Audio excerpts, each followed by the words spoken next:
Okay, so the primary aspect of the earth is stability. And yeah, I mean, it's one aspect is knowledge, but we can say that's self-knowledge. What does earth do to water? It contains it. Undiscerning, not discerning where we're gonna put down our roots. It can dry up the water, so that's where the fire comes in. It's like, where are we going to settle? Is it safe? Does it really value who we are? And that takes time to really know and learn. And we can say that's a mixture of metal and the earth. Metal is like really knowing,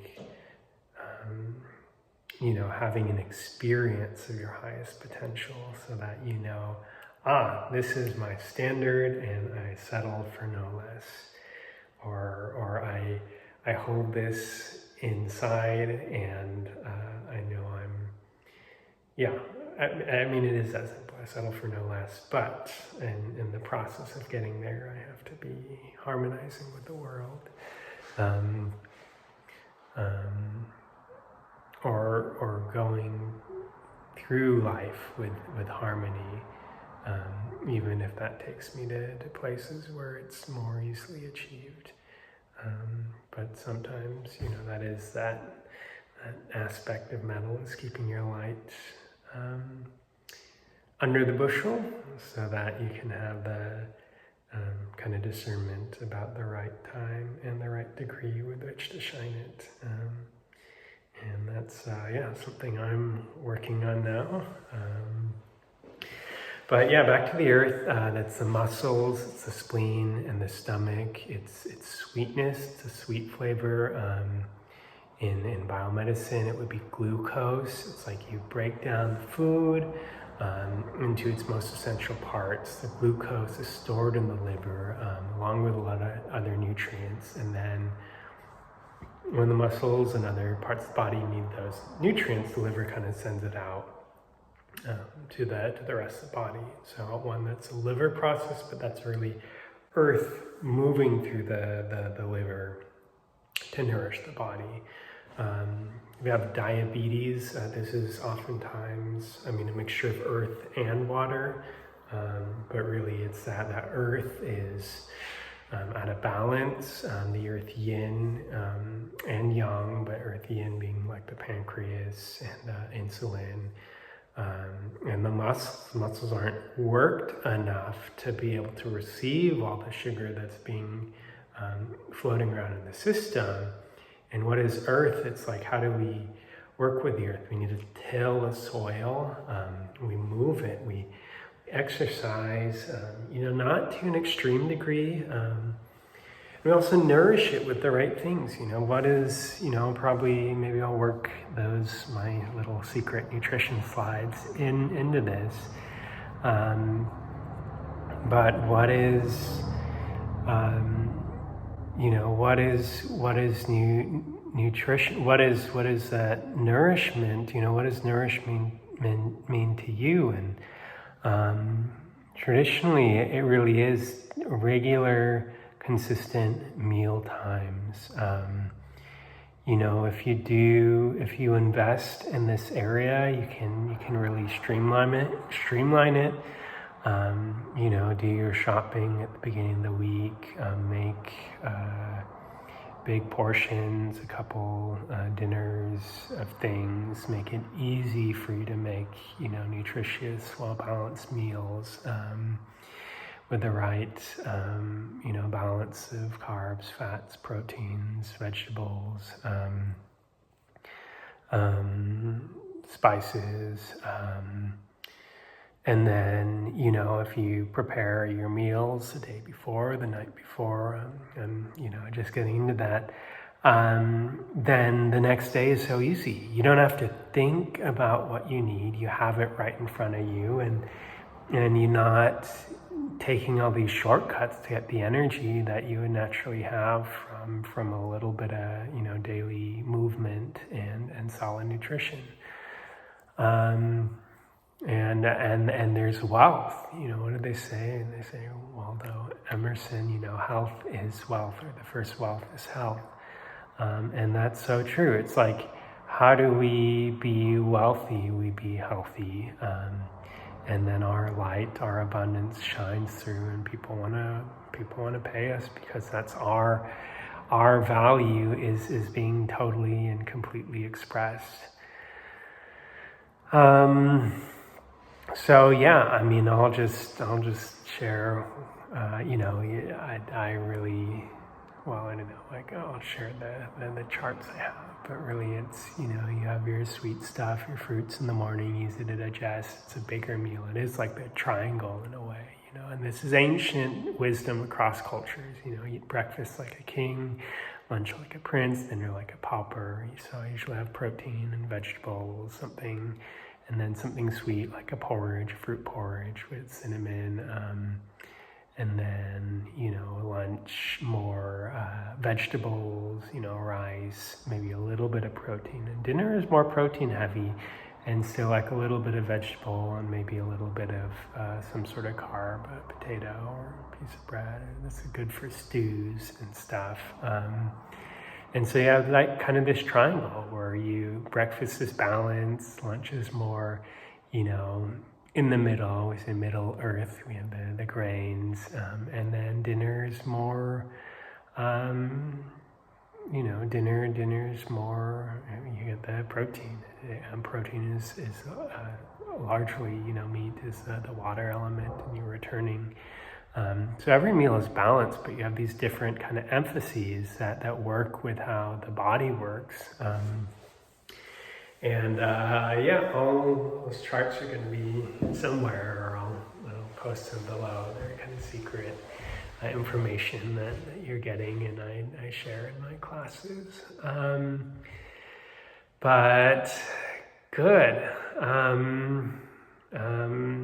So that's how you nourish the earth. Regular sleep schedule as much as you can, or at least consistency in all things as much as you can. And if it doesn't work within a time box because you got up late and you have to get certain things done today, scale it back. Work towards that, earlier time. Take a nap if you need to, or some say, be consistent always, and then have a time of day where you can catch up if you need to catch up on sleep. It's like earth, that consistency in all things, but then the water is that flexibility. Too much and the water dries up, so it's like you gotta open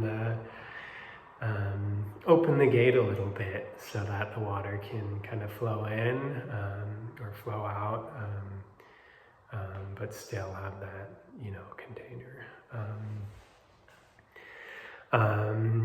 So earth, anything, digestive issues, anything in the GI tract, any sort of colitis, Crohn's. You can argue those are metal because they are in the large intestine, and large intestine is a metal organ connected with the lungs, but they're also all a part of the GI tract.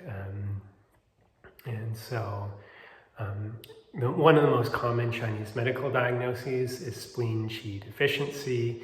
That really is what does the spleen qi do? It helps, one, metabolize water, two, metabolize food. The stomach receives and the spleen transforms. What is it transforming food into? The nutritive qi, often perceived as the yellow substance, but it's really those nutrients.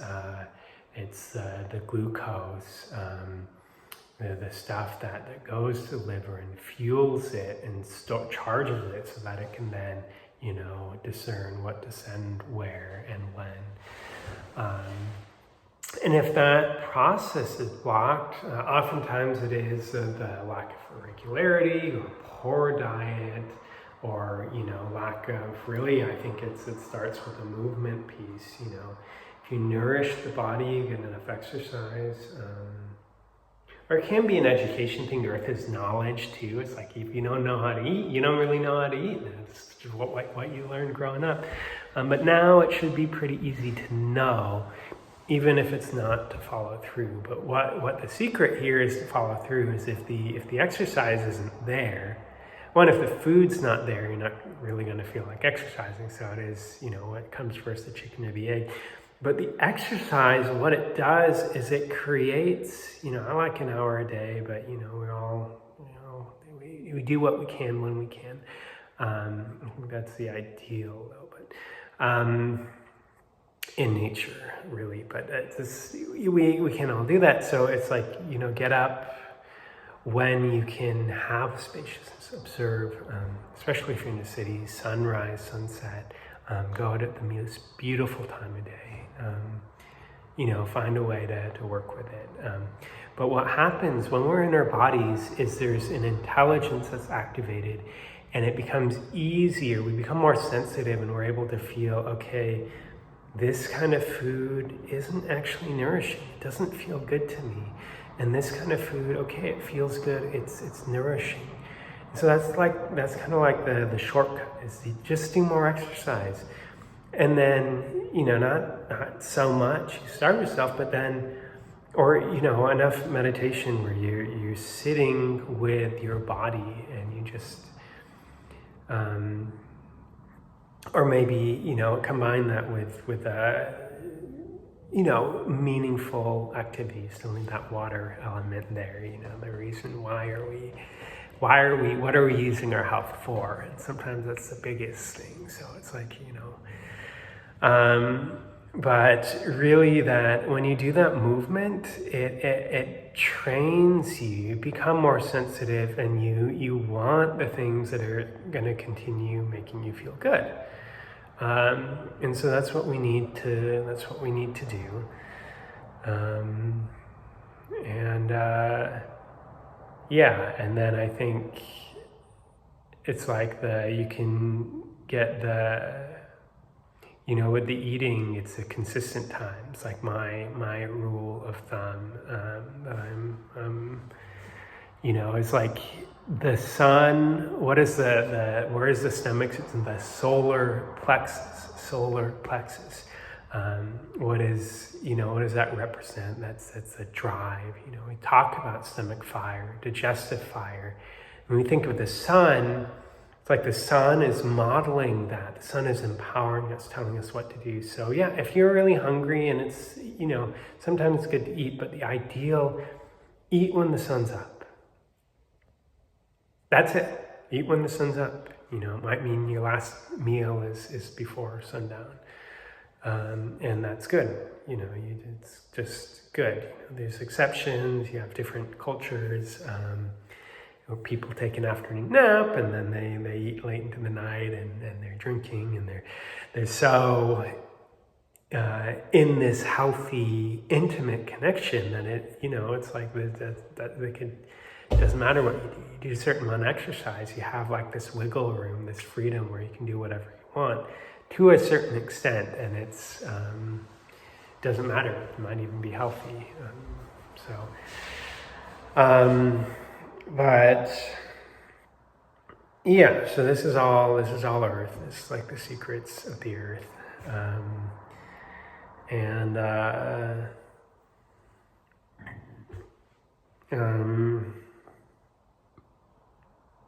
consistency, but not rigidity. I mean, that's the pathology of the Earth. Is you get stuck on things, you're over-attached, you can't let go. That's like Earth, the metal within the Earth. That metal-earth transition, we might say. And it's like, how do you let go and move on? And it's like, okay, I didn't get up at 6, but I still should get my an hour of movement in there. So let's do that. Let's just do that. Okay, we're gonna do that. And afterwards you feel the difference, and you're like, okay, I'm glad I did that. I'm glad I didn't just like run off to the coffee coffee shop, or or if I did, I'm glad I really sat and I took my time. I enjoyed my time. But that movement piece, that time of being in the body and being aware of the body, it's really essential. And part of that, if you're doing that in nature, you're really taking the time to like bring your awareness into your body and notice it. It's not only training that somatic intelligence, but it's cultivating a peace of mind. It's cultivating a relaxation that you can then take into your day.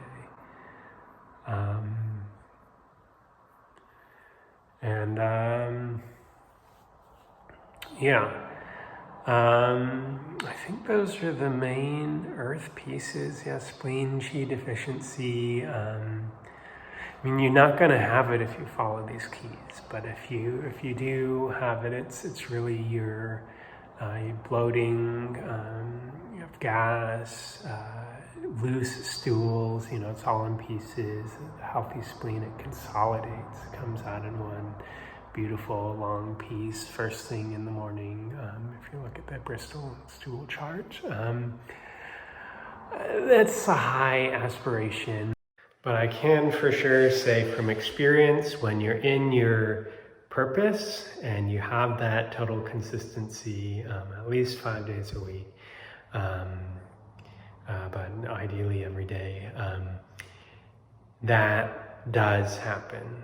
It's perfect timing, you're in your flow, and it just works out. So yeah, if that's your, you suffer from chronic constipation, I feel you. I feel you, and that really sucks. And I know for some people it's like a lifelong thing, or sometimes it's just like you taking on so many ambitions that you don't have time to really process them all and kind of get to the root of each one and get the value out of each one, so that you can really have your release. That can really forget my eyebrow. It can really build up and not be great. So the earth does help. Obviously sometimes you really just need a trip out of the city to process and gain the value of everything, and that would be really more the wood aspect. It's like, okay, how do I expand so that I can get to those deeper questions that are going to help me organize the information so that I'm not getting stuck and I can really retain its value, versus like there's so much going on, I'm not able to bring the force of my water. It is not even enough there's not even enough metal to really get to the essence of each thing, such that it can transform into my water, such that I can bring my creative energy to it in a way that creates joy. And so, I hopefully that, if that's what's going on for you, there's kind of a discernment too.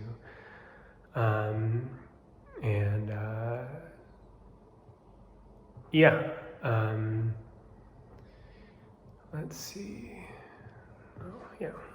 All right, sorry, I have to keep pausing and restarting. Those are the major earth things. One of these patterns is stomach fire, where you have constant cravings. That can be, diabetes thing, spleen deficient, stomach fire, not really processing and transforming what you're eating, so you need more of it, so you're getting these constant cravings. And again, that goes back to the movement, that goes back to eating the right things.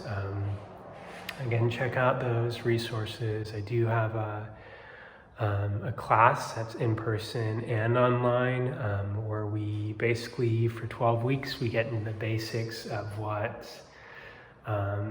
good nutrition is.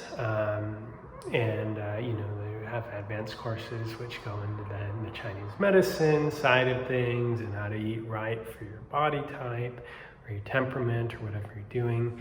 But really this 12-week course is just the bare bones. But we do it in a way that's fun. It's engaging. You get to know one of your classmates pretty well. Again, if it doesn't work with your schedule, we make sure you get to meet with that person, one-on-one outside of class, so you can create that. What we want is we personalize it. So you're gonna pick one thing related to nutrition that you want to work on, or you want to do a whole transformation. You can do that too. And then through the community, we create this kind of accountability structure, this kind of self-coaching process where through those relationships, we start to hold a container for each other on, okay, how do I, where am I getting stuck?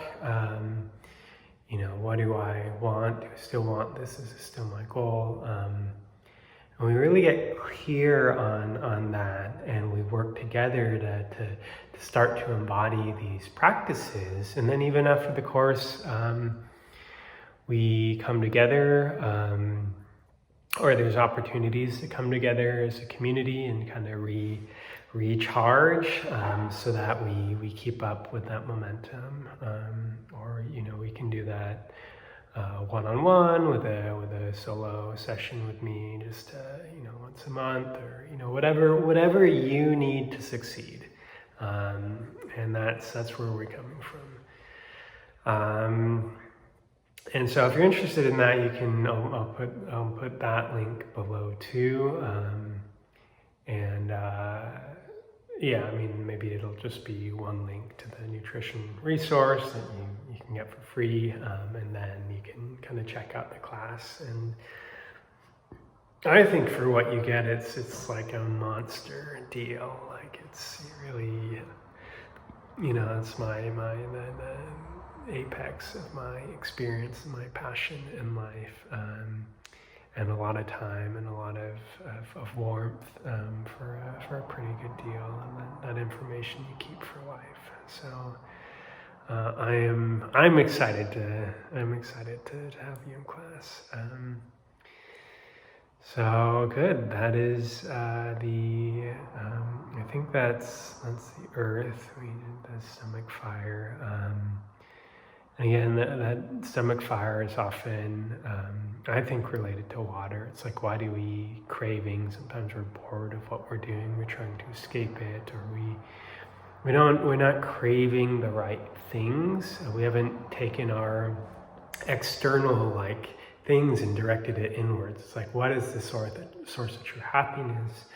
That really is a state of flow. A state of flow is using your gifts in service of the world, or in just mastering one or two things, going to something with depth that's worth your time, and in simplicity of life. It's part of that. Sometimes we get stuck and we don't know what to focus on, and we're just, life is, it's not fun, so we're just kind of reaching for all these distractions, and we call that stomach fire. That's the poor impulse control, and we're not able to receive the value of everything. That's the spleen chi deficiency, not transforming it. And again, a lot of that, some of these spiritual teachings, I like the classic in positive psychology. It's Flow by a guy called the title's Flow, Psychology of Optimal Experience. And I might put that in the link below too, by a guy called Mikhail Csikszentmihalyi. And a wonderful book, transformative still. It's this idea of flow is now everywhere in peak performance coaching. It's powerful. So good.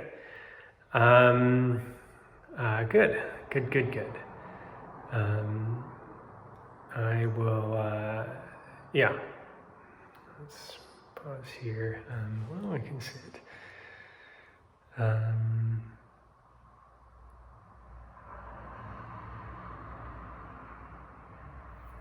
hmm.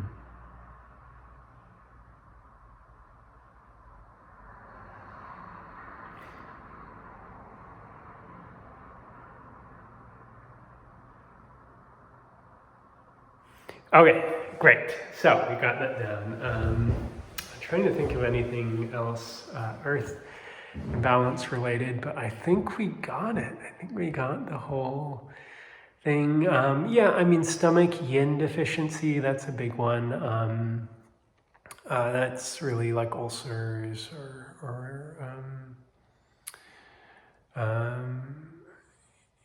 you know, any compromise to the lining of the stomach. And there's herbal remedies for that. I can't prescribe yet. I will be able to. But I do think the earth music will still help with that. It's really generating those fluids. And I think a lot of that does come from that more of that spiritual knowing of what is happiness. You know, how to have fun, that flow.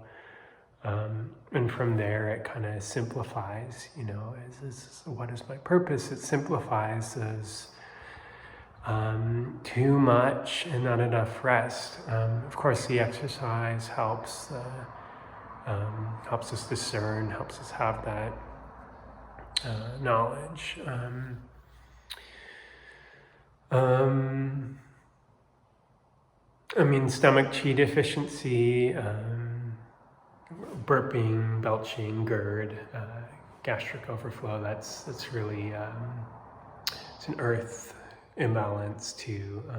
So all of this is under the earth. You know, the stomach chi should bring down. And what's GERD, it comes up, and you know that can be again not eating the right things, too much stress, overthinking. It's like, why are you overthinking? Why do you have GERD? Is it a stomach thing? Is it a wood imbalance? You know, what's the root? So I go into this because it's really important when you pick your path.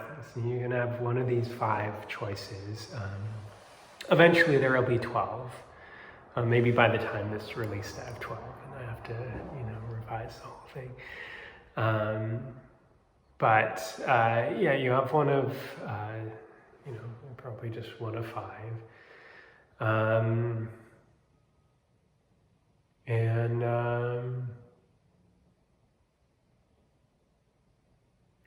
Yeah, I mean, slow transit, digestion, any digestive issues, we're thinking of the earth. And wow, it is so comprehensive. I think we really got to the nuts and bolts of these things. Yeah, gosh, you just listen to these videos. Don't go to Chinese medical school. Just hang out with me.